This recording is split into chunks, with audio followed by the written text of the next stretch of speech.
నిన్న రేవంత్ రెడ్డి గారు మాట్లాడుతూ ఏమంటాడంటే 21,000 కోట్ల వడ్డీ లేని రుణాలు అందించాము అన్నాడు.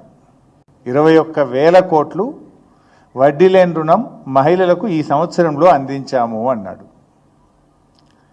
నేను మొన్న అసెంబ్లీలో క్వశ్చన్ వేసిన, ఇది అసెంబ్లీలో నా క్వశ్చను ఆన్సర్. ఇది నేనే ఒట్టిగా ఏది మాట్లాడను, ఏది మాట్లాడినా ఆధారాలతోని నిజాయితీగా మాట్లాడడం మా కేసీఆర్ గారు నేర్పారు.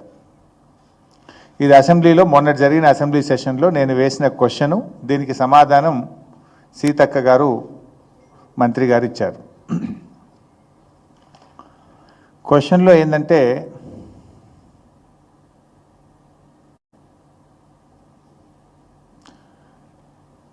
whether interest-free loans will be applicable to the total amount of loan to be taken by the women. The conditions applicable in this regard may be told. ప్రభుత్వం ఏం ఆన్సర్ ఇచ్చిందంటే, the loans availed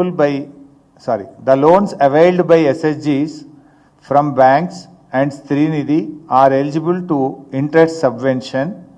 GO number 27 dated 2/3/2015 up to loan outstanding of 5 lakhs.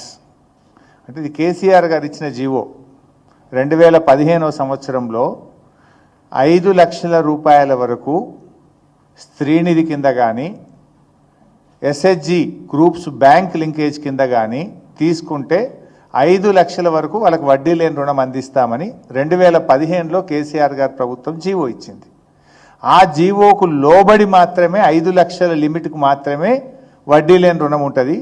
దాని మీద ఎంత తీసుకున్నా కూడా వడ్డీ మహిళా సంఘమే కట్టుకోవాలని ఇది శాసనసభలో కాంగ్రెస్ ప్రభుత్వం ఇచ్చిన సమాధానం. మరి నేనేమంటున్నారు, 21,000 కోట్ల వడ్డీ లేని రుణం అందించాము అన్నారు. ఇప్పుడు ఒక్కొక్క గ్రూప్కు 15 లక్షలు 20 లక్షల రూపాయలు తీసుకున్నారు. మరి 20 లక్షల గ్రూప్ తీసుకున్న గ్రూప్కు వడ్డీ లేని రుణం వస్తుందా? 5 లక్షలకే వడ్డీ లేని రుణం వస్తుంది. మీద తీసుకున్న 15 లక్షలకు 12% వడ్డీ కట్టాలి. వాళ్ళు 12%, 12.5% బ్యాంకులు ఛార్జ్ చేస్తున్నాయి.